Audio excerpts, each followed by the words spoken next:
The father was told to come home because there was an emergency. He rushes home. He tries to get through the front door, but it's locked, so he goes around back. When he gets in the house, he discovers a gruesome scene of his daughter murdered and bludgeoned. But not only that, he also sees his son.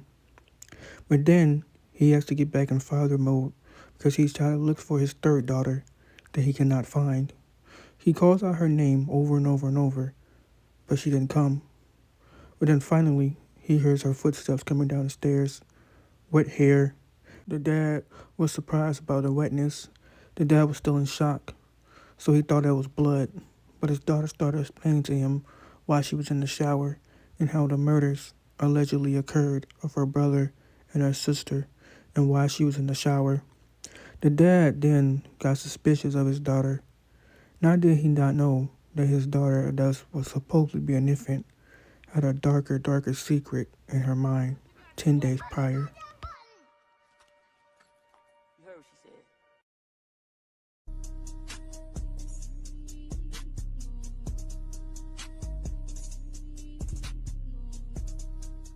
We're going to be talking about a case that is a true meaning of tragic. A family opens up their home to someone they believe that was in need, but then suffers a harsh betrayal that no family should ever endure.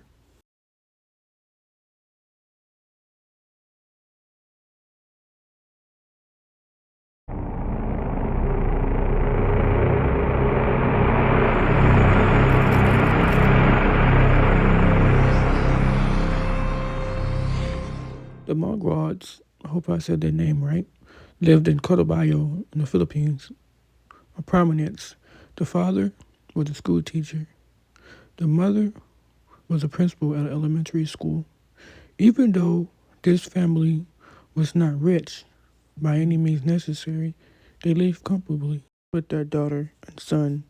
The 18-year-old daughter was studying to become a nurse. She had big dreams, but also their son had also his dream of becoming a lawyer. These two amazing kids were honest students with heart bigger than life. That big heart led Gwen to meeting 17-year-old Janice Sibyl. They met at an event where Sibyl was working for a family that I guess hired her to work the event. Gwen and Sibyl immediately hit it off and became friends.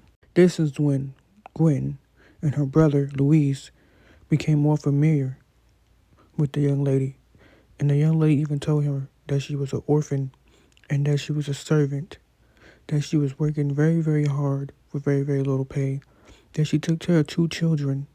That made it very hard for her to study and take care of her own dreams. She didn't even have enough money to create her own dreams. So the brother and sister wanted to help her and bring her into the family so that she can create a better future for herself.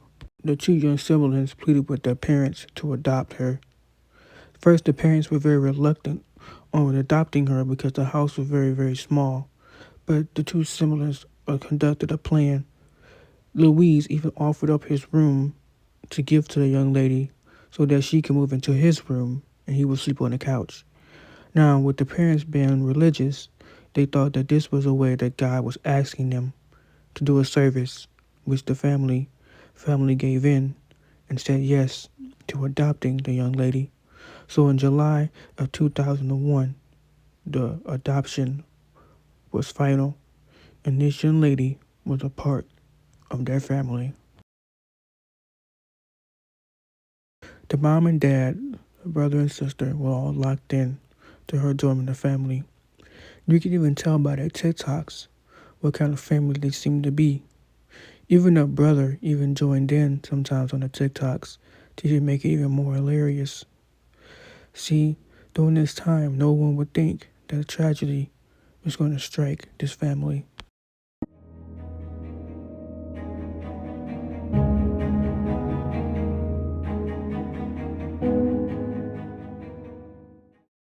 It was mid-December.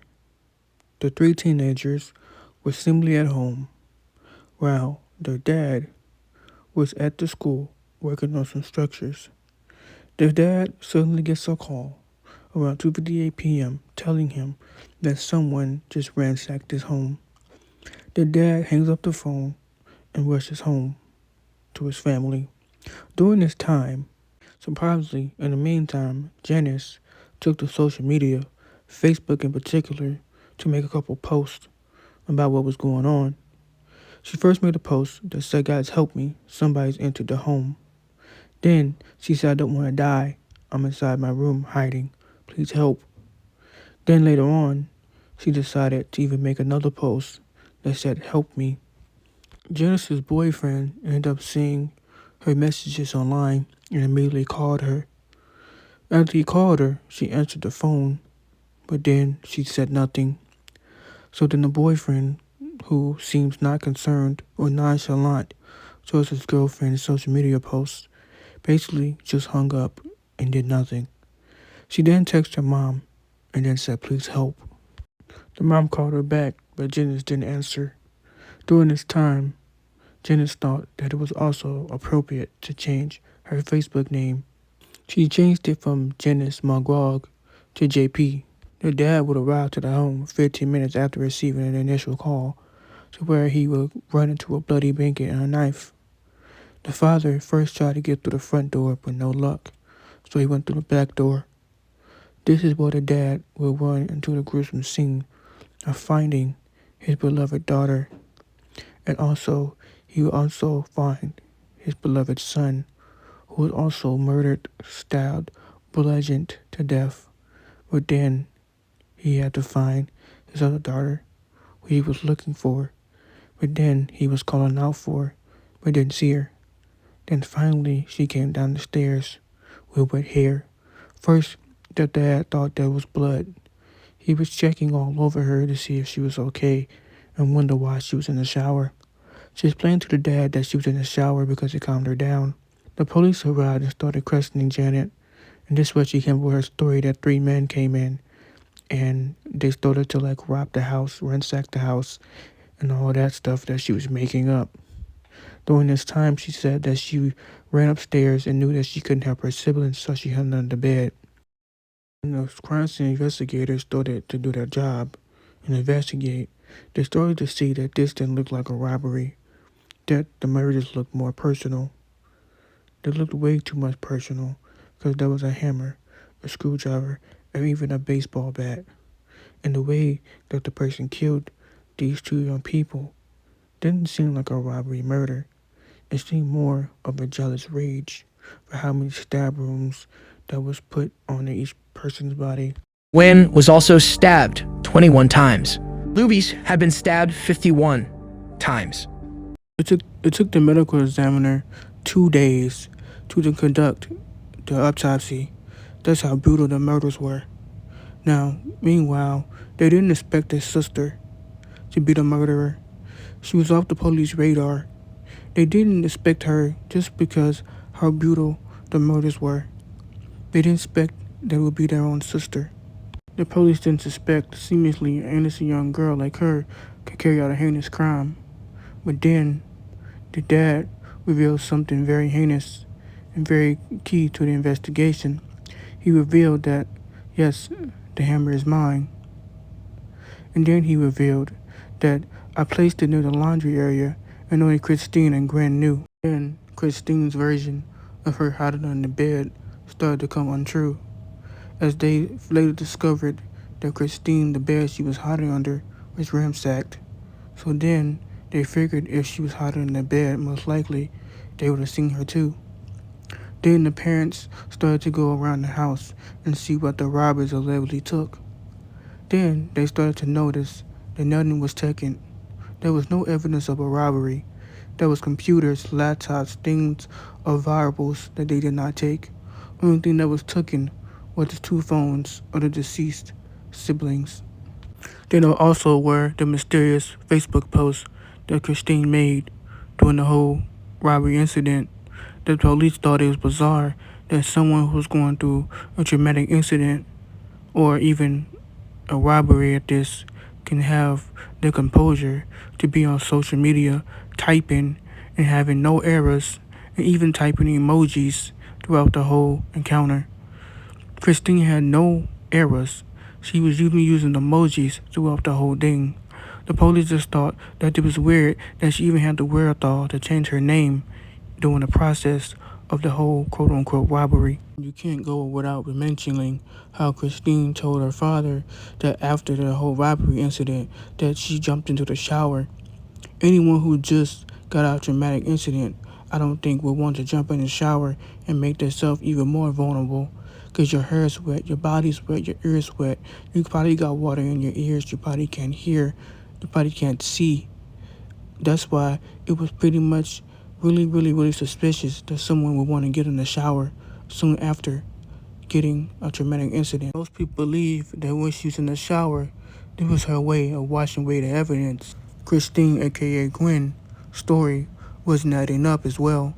By the medical examiner, she said that her brother was killed first, which they figured out was not true. It was actually was her sister who was killed first, because her body was decomposing, which meant her brother was not decomposing yet. The public started chiming in and started getting frustrated because there was no suspects, no updates. Justice for the siblings started trending online, and this forced the police to start actively searching for a suspect. People wanted answers and wanted safety because these kids were killed in their home. People wanted justice. In the meanwhile, people started digging into Jenna's past and realized that Jenna was not an orphan. She actually had a mother, which she was texting the entire time she was living with the Maguads.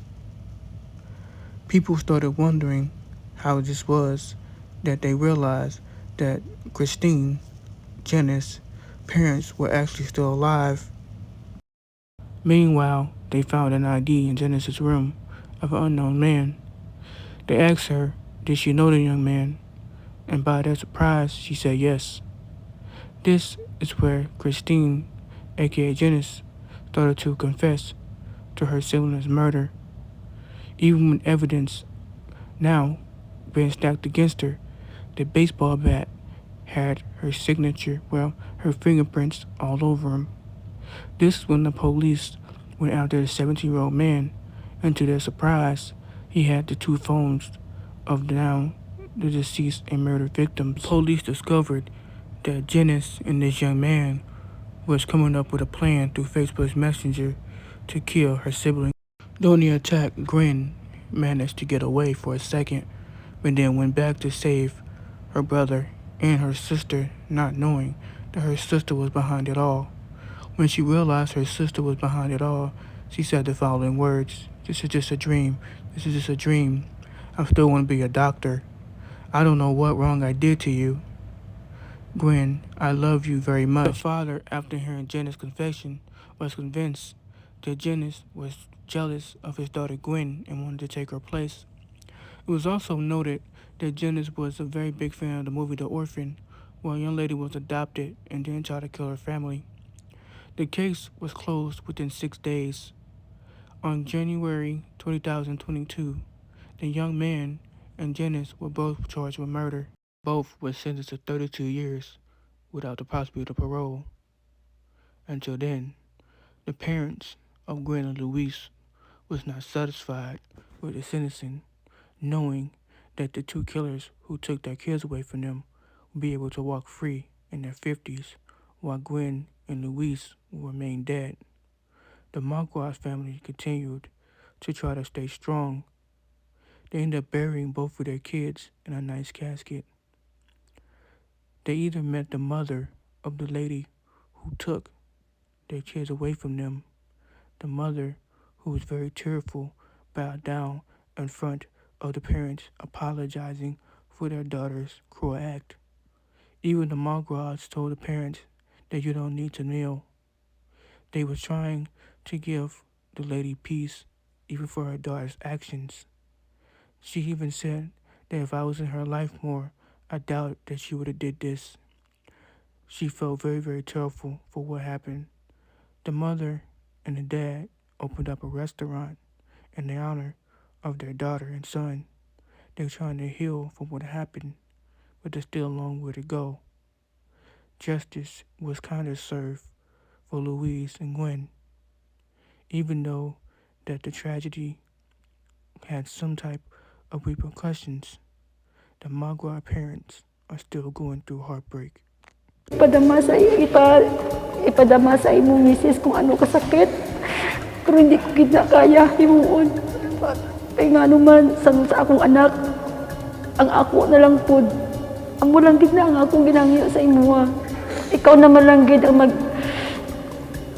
ang pwede nga maghangyo sa iya nga isumbong na lang niya misis. Sorry. Hindi naman ko. O kasabot sa akong gibati.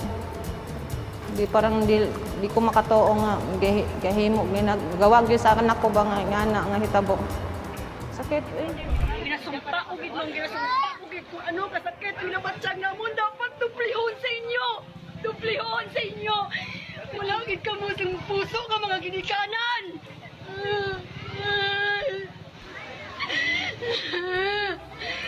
Walang iya ka ma! Walang iya ka ma!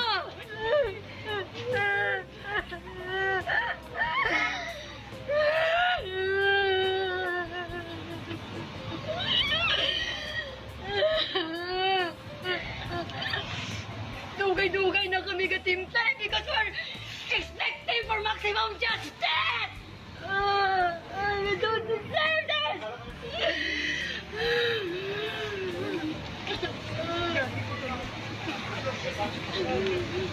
Pasiga-siga pa sang mata. Ano ginatudlo sang gis na bulini siya siya? Sigahan pa kami niya sang mata.